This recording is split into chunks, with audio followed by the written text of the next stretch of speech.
सर्वेभ्यः स्वपराह्नं भवतीभ्यः च सप्तमी कक्षायां स्वागतम सुस्वागतम च। संस्कृत साहित्यों में नीतिकारों ने नीति शास्त्र का प्रणयन किया है, जैसे कि आचार्य चाणक्य ने चाणक्य नीति, आचार्य भर्तृहरि ने नीति शतकम, आचार्य विदुर ने विदुर नीति। उन नीति वाक्यों को पढ़ने से हमारे अंदर जो कुप्रवृत्तियाँ होती है उसको हम सु में बदल सकते हैं, हमारे व्यवहार को परिमार्जित कर सकते हैं, सत्यानुगामी हो सकते हैं, जीवन को सही दिशा में ले सकते हैं। जैसे हम छठी कक्षा में सुक्ति स्तबक में बहुत सारे नीति वाक्य पढ़े थे। उसका पहला श्लोक क्या था? उद्यमेन हि सिद्ध्यन्ति कार्याणि न मनोरथैः न हि सुप्तस्य सिंहस्य प्रविशन्ति मुखे मृगाः। उस नीति वाक्यों में हमें उद्यम करने का प्रेरणा मिलती है। उद्यमेन हि सिद्ध्यन्ति कार्याणि, उद्यम करने से हमारा कार्य सिद्ध होता है, न कि मन की इच्छा से, न तो मनोरथ ही, मन की इच्छा से। जैसे कि मुझे डॉक्टर बनना है, उसके लिए मुझे अच्छे से परिश्रम करना है, कठिन परिश्रम करना है, पढ़ाई करना है, जिससे मैं एक अच्छा डॉक्टर बन पाऊँगी, परंतु अपनी मन की इच्छा से मैं डॉक्टर नहीं बन पाओगे। जैसे कि वन में सोता हुआ एक शेर के मुख में मुर्ग अपने आप नहीं आता है, उसके खाने के लिए उसको मुर्ग को वन में ढूंढना पड़ता है। तो इस नीति वाक्य से हमें कार्य करने का प्रेरणा मिलती है। उसी तरह रुचिरा की प्रथम पाठ में सुभाषितानि, उसमें भी नीति वाक्यों का वर्णन किया गया है। सुभाषितानि, अत्र सुभाषितम इति नपुंसकलिंग फल शब्द जैसा प्रथमा बहुवचन में सुभाषितानि होता है। सुभाषित शब्द सु प्लस भाषित, इन दो शब्दों के मिलन से संपन्न होता है। सु शब्द का अर्थ है सुंदर, मधुर, तथा भाषित शब्द का अर्थ है वचन। इस तरह सुभाषित का अर्थ होता है सुंदर अथवा मधुर वचन। इसका पहला श्लोक है पृथिव्यां त्रीणि रत्नानि जलम अर्णम सुभाषितम मूढ़े पाषाणखंडेषु रत्नसंज्ञा विधीयते। शब्द का विश्लेषण करते हैं। पृथिव्यां त्रीणि रत्नानि जलम अर्णम सुभाषितम मूढ़े पाषाणखंडेषु रत्नसंज्ञा विधीयते। पृथिव्यां, पृथ्वी पर, त्रीणि, तीन ही, रत्नानि, रत्न है, जलम, जल, अर्णम, अर्ण, और सुभाषितम, प्रिय वचन अथवा नीति वाक्य। परंतु मूढ़े ही, मूर्खों के द्वारा, पाषाण खंडेशु, पत्थरों के टुकड़ों को रत्न संज्ञा, रत्न का नाम दिया जाता है। इसका भावार्थ क्या होता है? पृथिव्यां त्रीणि रत्नानि सन्ति यथा जलम अर्णम सुभाषितम, अर्थात पृथ्वी पर तीन रत्न होते हैं, एक है जल, दूसरा है अर्ण, तीसरा है सुभाषितम अथवा मधुर वचन। परंतु मूर्खजन ही पाषाण खंडेषु रत्न संज्ञा निरूप्यते, अर्थात मूर्खों के द्वारा पत्थरों के टुकड़ों को रत्न का नाम दिया जाता है। वास्तव में देखा जाए, जिससे हमारा जीवन धारण हो सके उसको हम वास्तव में रत्न कहते हैं। जैसे कि अर्ण, क्षमतम, जलम, पहला जलम है, हम सब जानते हैं जलम एवं जीवनम, जल ही जीवनम, जल के बिना जीवन नहीं रहता है। उसी तरह दूसरा है अर्णम, अर्णम एवं जीवनम, अर्णम अपि जीवनम, अन्न को भी जीवन कहलाता है, क्योंकि हम भोजन के बिना भी नहीं रह सकते। तीसरा है मधुर वचनम, मधुर वचन सुनने से, प्रिय वाक्य बोलने से सब लोग संतुष्ट होते हैं, इसलिए प्रिय वाक्यों को सबसे बड़ा रत्न माना गया है। परंतु मूर्ख लोग ने पत्थरों के टुकड़ों जैसे कि हीरा, मोती और सोने के पत्थर, इन सबको रत्न मानते हैं। वास्तव में ये रत्न नहीं है, क्योंकि ये हमारे जीवन को नहीं धारण करते हैं, ये हमारे शरीर के शोभा को बढ़ाते हैं।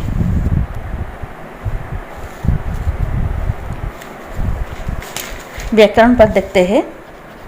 पृथिव्यां सप्तम्यंतम पदम स्त्रीलिंग, त्रीणि रत्नानि, रत्नानि विशेष पदम, त्रीणि संख्यावाचकम विशेषण पद, संधिपद जलम अन्नम, जलम प्लस अन्नम, मूढ़ि तृतीय बहुवचनांतम पदम, अनुक्ते कर्तरि तृतीया, पाषाणखंडेषु सप्तम्यंतम पदम, रत्न संज्ञा प्रथमा विभक्ति। इस श्लोक पर प्रश्न हो सकता है, पृथिव्यां कति रत्नानि सन्ति, मूढ़ैः कुत्र रत्न संज्ञा विधीयते।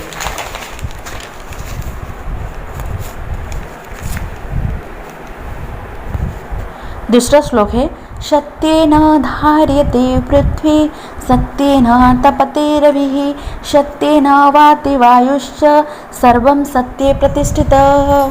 शब्दों का विश्लेषण करते हैं। सत्येन, सत्य से, क्षमता पृथ्वी, धार्यते, सत्येन तपते रविः, सत्येन वायुः वाति, सर्वं सत्ये प्रतिष्ठितम्। सत्येन यानी सत्य के द्वारा पृथ्वी धार्यते स्थिर है, सत्येन सत्य के बल पर, रविः सूर्य तपते तपता है, सत्येन सत्य के द्वारा, वायुः यानी हवा, वाति बहता है, बहती है,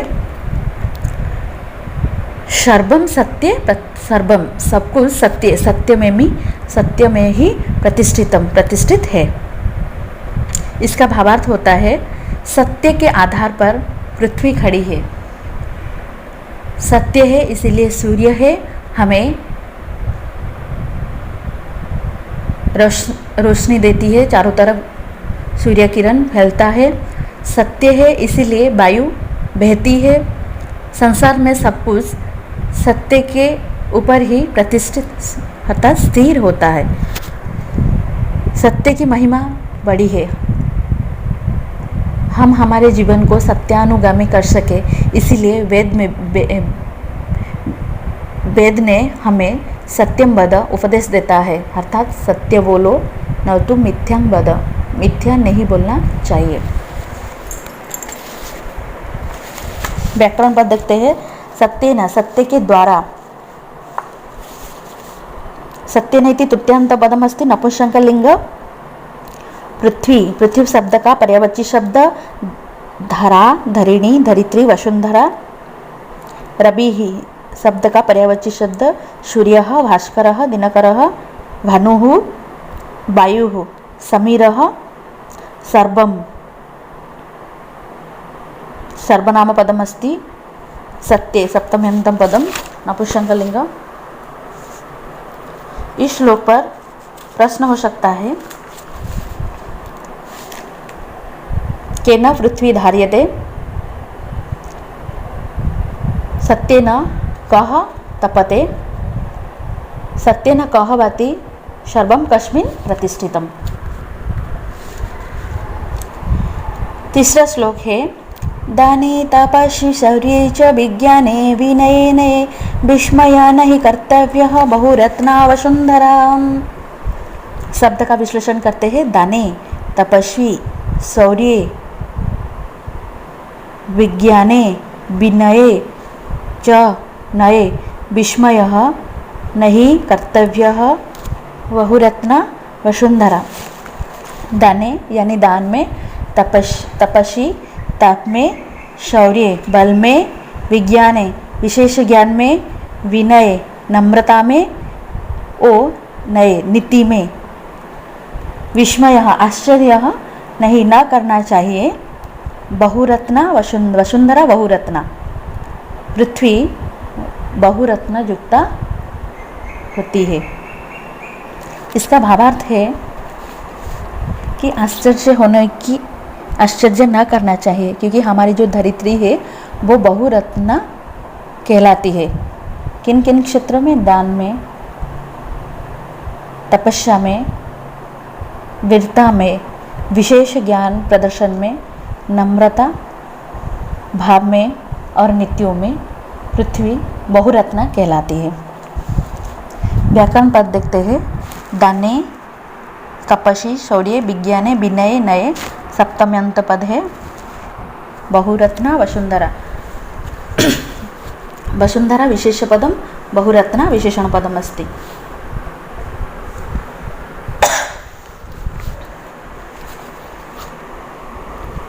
इस श्लोक पर प्रश्न हो सकते हैं, कुत्र विस्मयः न कर्तव्यः। सद्भि एव शहा, चौथा श्लोक है, सद्भि एव शहासीत सद्भि कुर्वीत संगतिं सद्भि विवादं मैत्रीं च न असद्भि किंचित आचरेत। शब्द का विश्लेषण करते हैं। सद्भि एव शहासीत सद्भि कुर्वीत संगतिं सद्भि विवादं मैत्रीं च न असद्भि किंचित आचरेत। सद्भि सत्पथ पर चलने वाले अर्थात सज्जनों के साथ एवं ही शहाशीत बैठना चाहिए। सद्भि संगतिम सज्जनों के साथ ही संगति मित्रता पूर्विता करना चाहिए। सद्भि सज्जनों के साथ ही विवादं यानी झगड़ा मैत्री मित्रता करना चाहिए। परंतु असद्भि ही असज्जन अर्थात दुर्जन के साथ किंचित कुछ भी न आचरित आचरण नहीं करना चाहिए। इसका भावार्थ होता है कि हमें सज्जनों के साथ ही बैठना चाहिए, सज्जनों के साथ ही मित्रता करनी चाहिए, सज्जनों के साथ ही विवाद यानी झगड़ा मित्रता करना चाहिए। दुर्जनों के साथ कुछ भी आचरण नहीं करना चाहिए। यह अगर हम दुर्जनों के साथ मित्रता करते हैं उससे हमको हानि पहुंचता है। अगर हम दुर्जनों के साथ झगड़ा भी करते हैं उससे भी हमको हानि पहुंचता है। इसीलिए दुर्जन के साथ कुछ आचरण नहीं करना चाहिए। सज्जन के साथ बैठना है, सज्जन के साथ मित्रता करना है, सज्जन के साथ झगड़ा करना है। क्योंकि अगर हम सज्जन के साथ मित्रता करते हैं तो उससे हमको लाभ मिलता है। अगर कुछ कारणवश झगड़ा हो जाता है तो जो विवाद होता है वो आगे नहीं जाता है, वहीं पे भी समाधान हो सकता है। व्याकरण पद देखते हैं।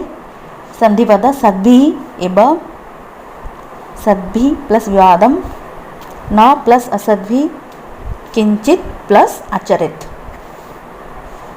सद्भि तृतीयांत पदमस्ति बहुवचनं, तृतीय विभक्त्यन्तं पदं बहुवचन अस्ति। संगतिम स्त्रीलिंग द्वितीय विभक्ति एकवचनम। इस श्लोक पर प्रश्न हो सकता है, कहि शहासित सद्भि किं कुर्वीत कहि किमपि न आचरेत।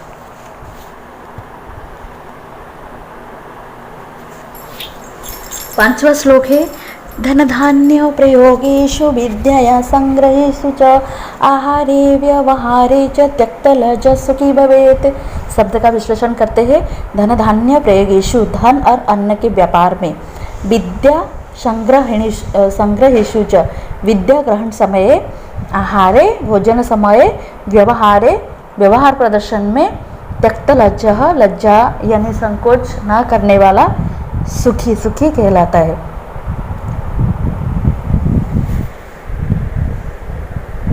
इसका भावार्थ है, धन और अन्न के व्यापार में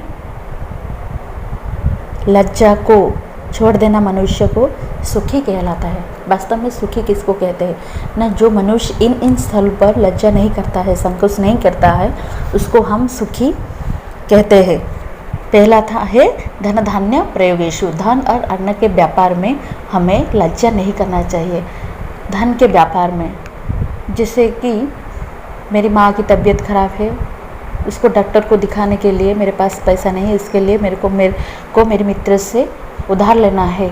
अगर मैं शंकावशत लज्जावशत मैं मेरे मित्र से सहायता नहीं लूँगी तो मैं मेरी माँ को डॉक्टर नहीं दिखा पाऊँगी, तो मेरी माँ की तबीयत नहीं ठीक हो पाएगा। इसलिए धन के व्यापार में हमें लज्जा नहीं करना है।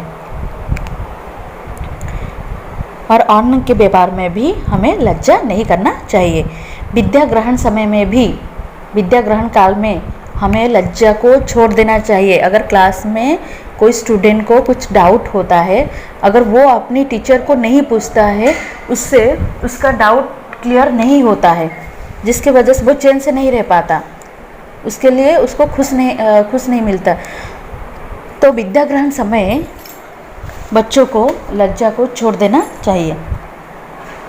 आहार भोजन समय में भी लज्जा को छोड़ देना मनुष्य सुखी कहलाता है। अगर कोई खाना खा रहे हैं तो वो और थोड़ा खाना चाहती है, वो लज्जावशत नहीं मांग पा रही है, तो उससे क्या होता है, उसका पेट नहीं भरता है। उसे पेट ना भरने से वो संतुष्ट नहीं होता है। इसीलिए भोजन ग्रहण समय में भी लज्जा को छोड़ देना चाहिए। व्यवहार प्रदर्शन समय में भी लज्जा को छोड़ देना चाहिए। अगर कोई अतिथि हमारे घर आते हैं या गुरुजनों को हम लज्जा के वशत उनका पैर नहीं छूते हैं तो उससे क्या होता है, हमारे संस्कार को हानि पहुंचता है। इसीलिए व्यवहार प्रदर्शन में भी हमें लज्जा को छोड़ देना चाहिए। तो त्यक्त लज्जा सुखी भवेत्, लज्जा को छोड़ देने वाला मनुष्य को सुखी कहलाता है।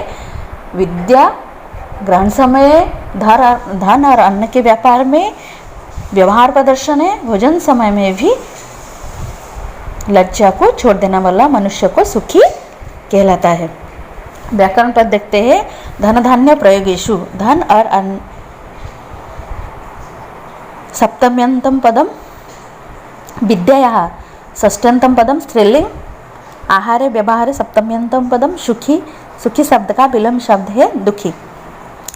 इस श्लोक पर प्रश्न हो सकता है, कुत्र त्यक्तलज्जः सुखी भवेत्। छठा श्लोक है, क्षमा वशीकृतिर्लोके क्षमया किं न साध्यते, शांति खड्गः करे यस्य किं करिष्यति दुर्जनः। शब्द का विश्लेषण करते हैं। क्षमा वशीकृति ही लोके क्षमया किं न साध्यते, शांति खड्गः करे यस्य किं करिष्यति दुर्जनः। क्षमा यानी माफ़ी से, माफ़ करने से। लोके संसार में वशीकृति वशीकरण होता है। क्षमया माफ़ी करने से, किम न साध्यते क्या साधित नहीं किया जा सकता है। शांति खड्गः शांति रूपी तलवार, यश्य करे जिसके हाथ में, करे हाथ में होता है, दुर्जनः दुष्ट व्यक्ति, किम करिष्यति क्या कर सकता है। इसका भावार्थ क्या होता है, माफ़ी देने से, माफ़ी यानी क्षमा वशीकरण कहलाता है। अगर हम किसके ऊपर गुस्सा होते हैं, अगर हम उसको माफ़ कर देते हैं तो वो हमारे बस में आ जाता है। माफ़ करने से सब कुछ हासिल किया जा सकता है। जिस मनुष्य के हाथ में शांति का खड्ग है, शांति का तलवार है, अर्थात जो शांति प्रिय व्यक्ति होते हैं, दुष्ट व्यक्ति उनका कुछ नहीं बिगाड़ पाता है। इसीलिए हमें क्षमा करना सीखना चाहिए, शांति प्रिय भी होना चाहिए। आप लोग उसको अच्छे से पढ़िए। अगर कोई डाउट होगा तो मुझे कॉल करके पूछ सकते हैं। और अभ्यास खुद करिए, खुद करने का कोशिश करिए। अगर कोई डाउट हो सकता है तो आप लोग पूछ सकते हो। धन्यवाद।